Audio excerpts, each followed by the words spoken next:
I'm Felicia, And I'm Ian. and we are the Paranormal Lovers.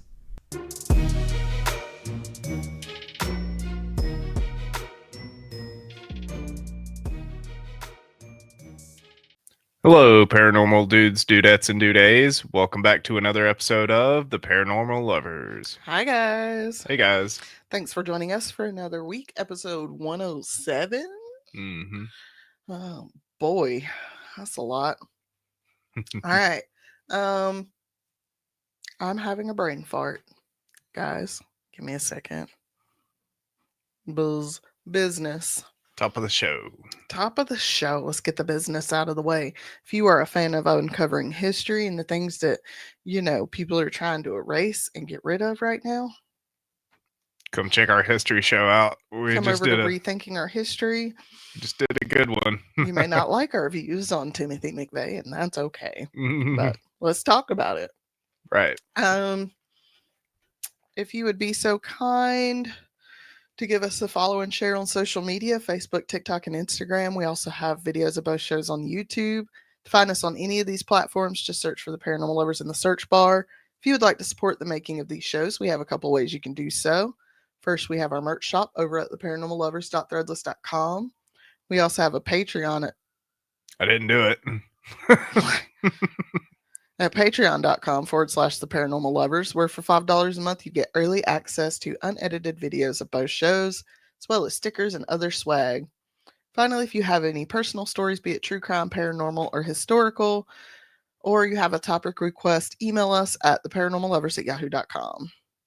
All right, Bill, what did you love about this week? I love the capstone trip that we went on. Man, that was super fun. I'm still fucking tired, but it was fun. Yeah. Yeah, we went to with Patty's first grade class. They have like a little end of the year trip that they always take, and we went to the Greenville Zoo and the Children's Museum of the Upstate. What I did not like is bringing back something cruddy. Yeah, he came back with snot. But it was a good trip. I mean, did you fun. see the wisteria trees everywhere down there? Yeah, everything's In blooming full right now. bloom? Everything. Our yard is blooming. Looks beautiful out there with all the dogwoods blooming. All the flowers coming up. But it's also not great when you just sit there and it looks like it's kind of snowing. Yep. Occasionally, because there's just pollen just. When I was taking Patty to school, I was like, "Look, Patty, look at my windshield," and I turned the washer on, and it just like pulled up all this yellow on the side. Just like, people think we're joking when we talk about pollen out here in North Carolina. I'm like, y'all understand these pine trees and these oak trees and these maples? It's just all the trees. Dirty bitches. Yeah.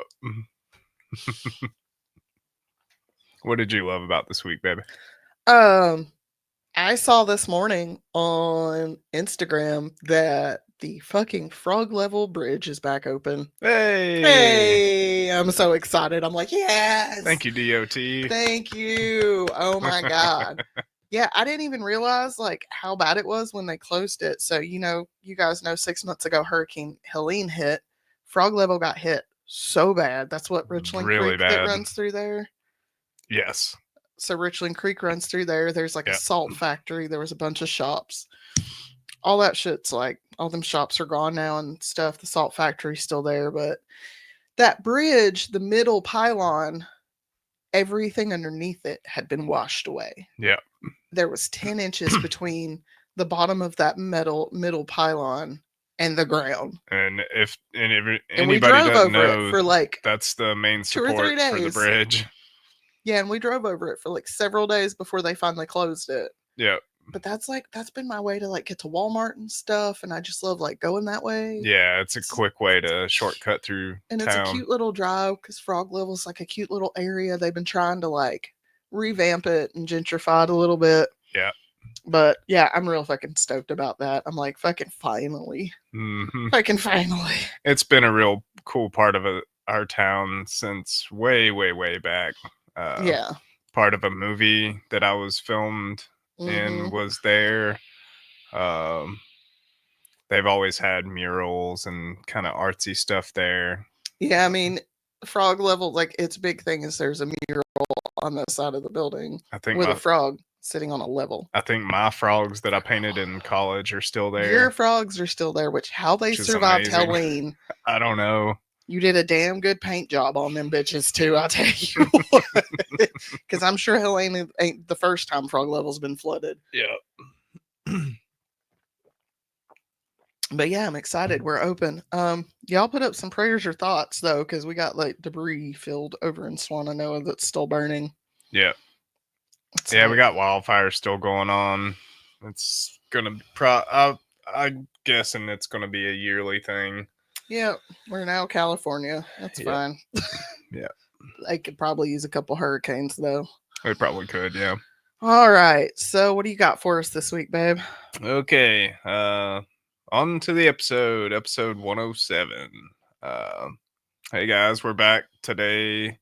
Since it's getting warmer and springtime is here and plants are starting to bloom, like we were just talking about. Favorite season. We're going to be talking about one of North Carolina's most talked about areas, the Devil's Stomping Ground. Mm-hmm. Satan. So this is not to be confused with Maggie Valley Stomping Ground, where cloggers of all different ages. I don't know if you guys know what clogging is. It's a southern thing. It's like river dancing, but with loud wooden shoes. Yep. But the Stomping Ground in Maggie Valley is where cloggers of all different ages come to. They throw down. I mean, these people get down.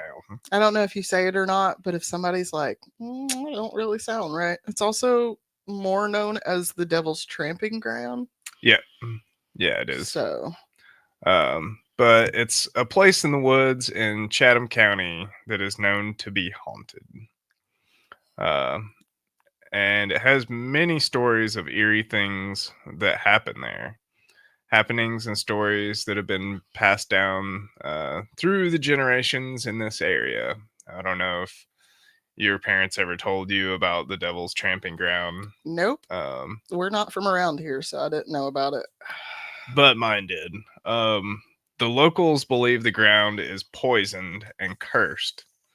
So buckle up, buttercups. This is the story of the Devil's Stomping Ground or Tramping Ground.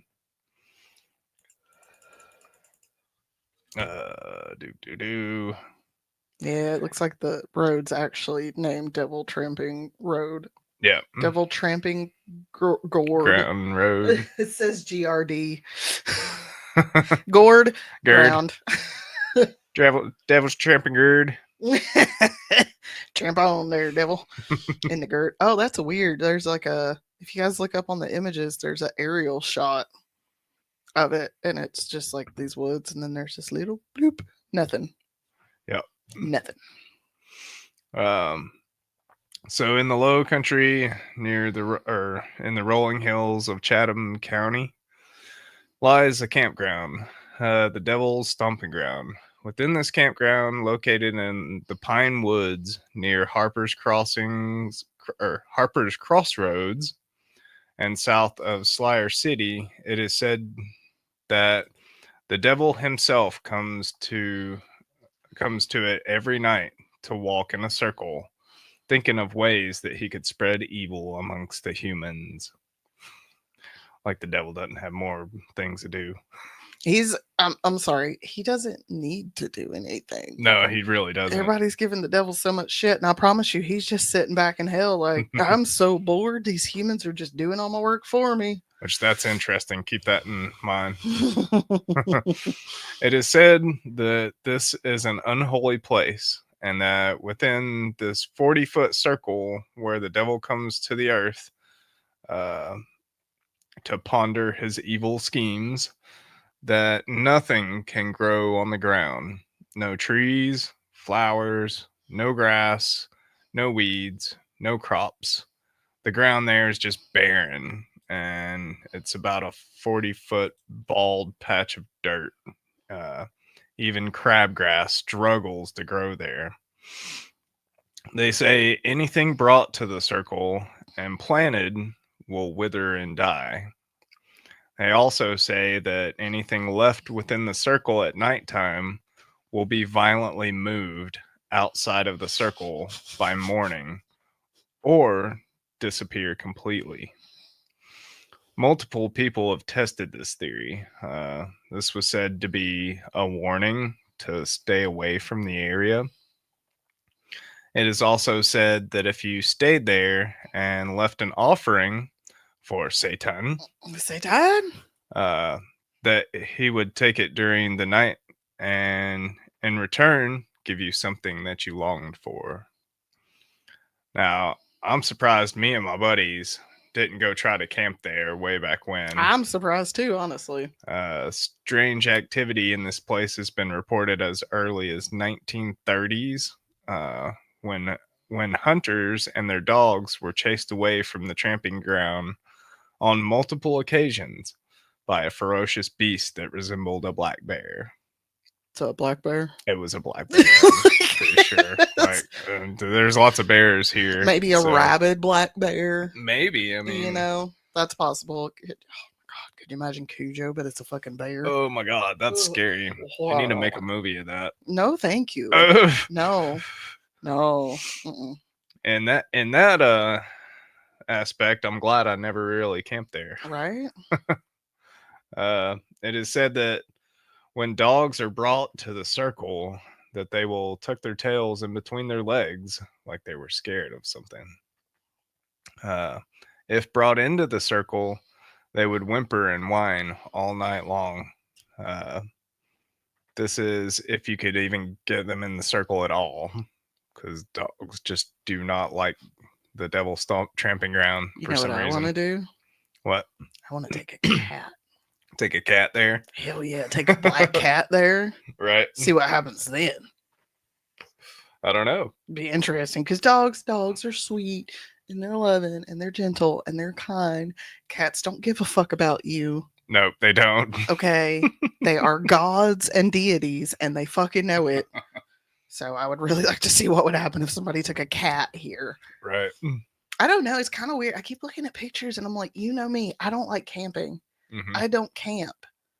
I think I want to camp here. Keep that in mind because there's more to this story. Oh, I've heard it a few times. So people have tried staying the night in the devil's stomping ground, but allegedly not one of them have stayed there a whole night and stayed sane. Some have fallen asleep inside the circle, and come morning time, they wake up outside of it. Haunting enthusiasts have captured video of evidence of a mysterious fog moving through the woods and hovering over the area. I don't like fogs. This is the Great Smoky Mountains, so it's, I mean, there's like mysterious fog that flows through anyways, and like just stays in some certain spots. Show me the map. Thank you. Strange translucent figures have been seen on the pathway leading to the clearing. Also, there are claims of the pathway leading there being cloaked in blackness. Sir, this ain't the mountains. So this ain't in the mountains. No, it's in the low rolling hills. It's in the Piedmont. Is it? Oh. It's in the Uruguay National Forest. Nice. That's where Bigfoot's at. Nice. There's a Bigfoot in those national forests. Maybe Bigfoot's stomping around there. Oh, shit. Oh, maybe that's what fucking chases them off. Maybe. Fucking Bigfoot. Big, black-haired Bigfoot. That's what, it ain't the devil's tramping ground. It's Boojum's tramping ground. It's where he takes a vacation. So, sorry. Many who have tried to stay there say there is an eerie quietness and an overwhelming sense of dread there in the stomping grounds, which I get that. Like, I felt that in many places around in these woods. I don't know. See, that's what's weird to me is looking at pictures. I'm not getting that, but keep that in mind. You know me. I'm fucking weird. I'm the one that likes to catch ghosts in photos, so. They say there's also a feeling of not being welcome there. Also, The spirit of a young girl is said to be seen running into the woods. Soon after, you will hear a voice telling you to run. No. So, That's exactly what I'm going to say. I can't. uh, an article in a magazine from 1979 to 1980 tells a story of a man who was hiking and came upon the clearing. He decided to set up camp and settled in for the night. He is awakened in the middle of the night by a bonneted woman sitting in a rocking chair. She spoke to him, telling him of the devil's stomping ground, and woe to humans that come upon this place. Then he goes to look at her face behind the bonnet, and she didn't have a face, only darkness where her face once was. Got no face. There are also reports of strange lights and other eerie noises. There is kind of many different stories about this place. This story about the devil was one that's been told ever since white settlers have colonized the area. Chatham County was founded a little before the War of Independence in the U.S. So before that, there were still stories. There has even been some scientists that have come to the area to try to explain the barren ground, but to no avail. So this was kind of the story that I was told as a kid. But what I didn't know before doing the research for the episode is that there's other stories before uh, the place was founded by white settlers. There's a strong belief that this was sacred land to native peoples, and it is thought that they held ceremonies and dances there. Once settlers came and took the land from the natives, it is said that they had put a curse on the land and the families that took it from them. A pox upon you. Also, in native culture, they say that this was a site of a historical battle. It was the site of a battle between two opposing tribes of natives. It is told that the battle was so bloody and so gruesome that the blood of those killed soaked into the ground for so long that nothing would ever grow there again. Legend has it that the tribe that lost this epic battle fled from the area to the Outer Banks and became the Croatan. Oh, shit. And would go on to befriend the lost colonists. We all know that's what happened. There's no mystery on Roanoke, folks. Another story is that of a native tribal chief named Croatan, whose burial ground was at the Devil's Stomping Ground. Supposedly, the gods kept the Devil's Stomping Ground barren out of respect for the fallen chief. Another story tells of a powerful shaman that cursed the land when settlers first showed up and forced the natives off of their land. The villagers became scared and killed the shaman and buried the evidence. So then the land where the shaman was killed was forever cursed, and the story was lost because the villagers never spoke of it again. For shame. The government still tries to hide the truth about native peoples. Oh, yeah. Somewhere along the way, people have gotten the idea that a UFO had landed there, and that was the reason that nothing grew there, because of the radiation that was left behind. I mean, valid. Right. More recent stories have been told about the place, and even a sign was hung proclaiming the place to be a Chatham County vortex. The idea for this is that the place is an anchor for a Magdalene crystal column of energy, quote unquote. Okay. This idea came out of England in recent years. It says that the planet is surrounded by a divine web of energy called May Ray. I think this is an attempt for locals to change the narrative of this place having bad energies to good energies. Mm-hmm. The story we were told, though, came mostly from the Scotch-Irish settlers that settled here from England. The Chatham County deed book has a record of a 1784 deed referring to the area as the Poison Field Tract. All right. So they knew what it was when they first got there. They were like, yeah, nope. The settlers back in the day would name strange or dangerous places after the devil because of their religious beliefs back then. There are many of these named places in North Carolina.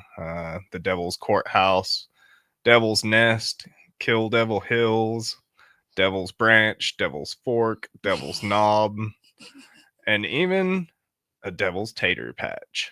Oh my god. Where is that? I don't know. It made me want I'm to not look that one up. Google this shit real quick. The Devil's Tater Patch? Devil's Tater Patch. The Devil. Devil's Tater Patch.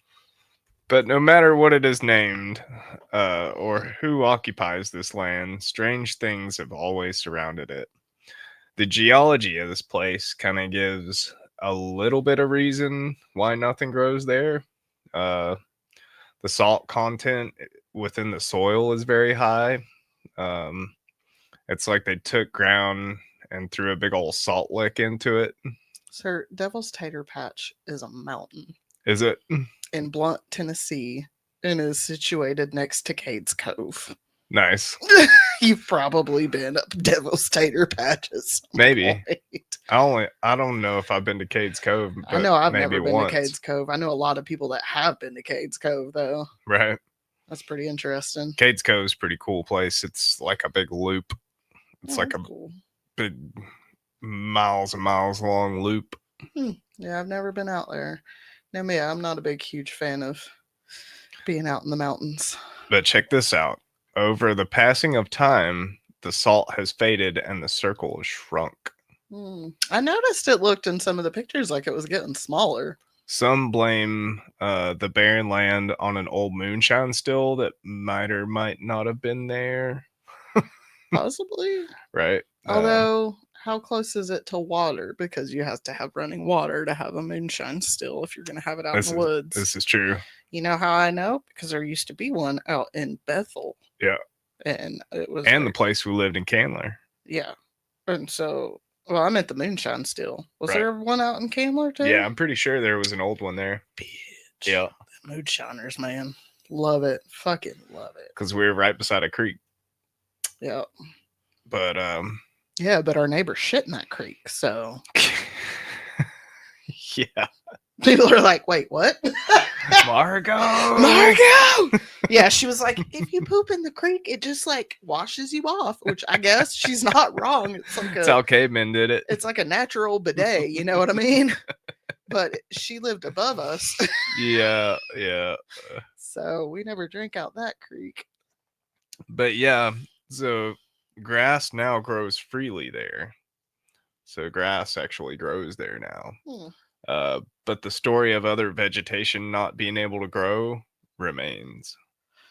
The spot now gets trampled upon not just by the devil himself, but by many visitors, because it's kind of become a local party spot. Yeah, it used to, anyways. And the story of things not remaining in the circle overnight has kind of been debunked, mostly from people leaving trash. Ugh. So, you know how horrible people treat the woods. Humans are trash. They are. We're like the worst pollution on this planet. There was a rusty refrigerator that remained there for years. The fuck? Yeah. Who the hell just throws out a damn refrigerator? And people that party, I guess, they just leave their fridge there. The numerous pieces of litter from us horrible people is way too much for the Prince of Darkness to keep up with. He's like, I don't get paid for this. No, I'm polluting souls, not the planet. I guess his evil deed succeeded because that's the evilness of people. I don't even think he wants that. Yeah, probably not. But like I said, he wants to pollute souls, not the planet. yeah. They also say that the KKK used to hold cross burnings there, and they started the Devil's Story to keep people away. I would not be a goddamn bit I surprised. wouldn't be surprised of that one either. Not a damn bit. But because this is close to where like the seat of the Klan is yeah. in North Carolina, so I wouldn't be a damn bit surprised. But today, the Devil's Stomping Ground is privately owned. The Owens family has owned the property for over 100 years. Even they refuse to go into the circle at nighttime. However, they do allow curious people to visit, even try and camp there at nighttime if they dare. You know, you have to get permission from them. Yeah, don't just be trying to go up in their place. People have done that before, and they had to like stop it for a long time. Yeah, because people are trash, and they could not respect that these people have this land. But they urge people to be mindful while staying and approaching the stomping grounds with the utmost respect. Yeah, for sure. And I think that's all I got. Maybe you having native DNA, or me just not being a white person. or you not being white, maybe that's why you feel welcome to the area. Yeah, they're like, come on here. You can come stay. I mean, maybe, but I don't know. It's kind of complicated because maybe there was native stuff that went on there. But then it's also like, that's a really low-hanging fruit for people to be like, oh, it's got bad juju because of the natives. You know what I mean? Right. It's like, maybe it's just a weird space where somebody dumped a lot of fucking salt and just nothing wants to grow there. Yeah, I mean, I think the geology of it makes it to where nothing really wants to grow there. I mean, I wonder if anybody's like dug down to see what's below it. I don't know. Like, because you said something about like the salt was starting to leave the soil. Is there like salt something under there? Under there, is there like a huge sodium deposit under that spot? That's why nothing grows there. Maybe. Hello, people. Can we use some ground penetrating radar and find out what's going on down there? Science. Use science. So I believe that the supernatural is just science we haven't figured out yet. Everything is energy. It's all connected. Right. We just haven't figured it out yet. Mm-hmm. Science. Do some fucking science. I want to know. Maybe I can talk to them and be like, can I come do science at your place? I wonder how much it costs to rent a ground penetrating radar. Probably way above what we can afford. Yeah. But it'd be interesting. Probably depend on what we published about the place. Yeah. They probably like that that people think it's spooky because then they can sell it to camp on. Yeah, I mean, they can, but I've heard before that like in other podcasts that I've heard cover it, that they don't really like the family that owns it now. That's not really something that they want to do. Yeah. Like they will let people stay and camp on it, but it's one of those things like if anybody fucks up, that privilege is going to be taken from all of us. For sure. You know what I mean? Yeah. They really want people to just respect their damn land. Yeah, for sure. So if you do get the chance like to all of us around here in North Carolina, we love our woods and we don't like people messing it up. We don't. So give us our fucking park rangers back, assholes. Yes, please. Jackasses. It made me cry the other day. All the park rangers getting fired, and it's just gonna make our woods become shit. Yeah. I mean, people are like, oh, these are probationary. Well, okay, probationary for what? What is their job title? They probably pick up trash. You can tell me they're probationary all day long, but that could just be somebody that got transferred in from a different place. What is their job title? Right. No, you can't tell me nothing? Just probationary? fuck you and your probation. Yep. All right, guys. Well, we hope you enjoyed this episode on the Devil's Tramping Ground. Interesting, huh? It is interesting. I do want to go visit it sometime. We should Plan a trip. Maybe. Yeah. It's like 4 hours away, though. I don't know. Maybe. All right, guys. We hope you enjoyed this episode, and we will see you guys next week. Love you guys. Love you. Bye. Bye.